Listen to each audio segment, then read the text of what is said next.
బేబక్కను puppet చేసి house నుండి eliminate చేసిన కంటెస్టెంట్స్. ఫస్ట్ ఈమె నామినేట్ కావడానికి గల కారణాలు చూస్తే, బేబక్కకు వంట చేయడం ఇష్టం లేకున్నా కూడా నిఖిల్ మదర్హుడ్ అనే పేరుతో బేబక్కను కిచెన్ టీంలోకి తీసుకున్నాడు. ఈ కారణంగా ఆమె చేసిన పప్పు కుక్కర్ సరిగ్గా పనిచేయకపోవడంతో సోనియా బేబక్కను టార్గెట్ చేసింది.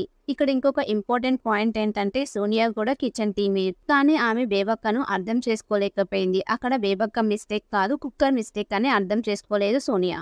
బిగ్ బాస్ కూడా బేబక్కకు స్క్రీన్ స్పేస్ అనేది తగ్గించాడు. తను వంటగదిలో ఉండడం వల్ల తనకి స్క్రీన్ స్పేస్ అనేది అంతగా దొరకలేదని చెప్పాలి. తన టాలెంట్ ని యూజ్ చేసి తను వేసే పంచులు అంతా ఇంతా కాదు. ఈ విషయం అందరికీ తెలిసిన విషయమే.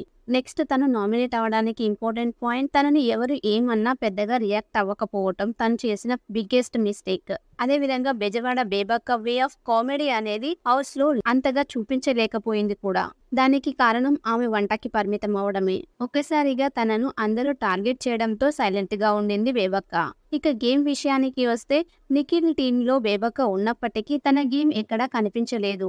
And main reason is age. గత సీజన్స్ తో పోల్చుకుంటే కరెంటే కళ్యాణి గారు, హేమ గారు, బేబక్క ఈ సేమ్ ఏజ్ గ్రూప్ వాళ్ళని హౌస్ లో ఎక్కువ రోజులు ఉండనియరు కంటెస్టెంట్స్. ఈ విషయం కూడా అందరికీ తెలిసిందే. నామినేషన్ లో కూడా తన పాయింట్స్ ని సరిగ్గా పెట్టకపోవటం, ఎవరు ఏమన్నా ఈజీగా తీసుకోవటం, నామినేషన్స్ ని యాక్సెప్ట్ చేయడం కూడా తన మిస్టేక్ గా చెప్పుకోవచ్చు. మొత్తానికి బేబక్క హౌస్ లో వంటలక్కగా మారిపోయి తన పర్ఫార్మెన్స్ ని తగ్గించుకోవడం వల్ల ఈ మొదటి వారం హౌస్ నుండి ఎలిమినేట్ కావాల్సి వచ్చింది బేబక్క.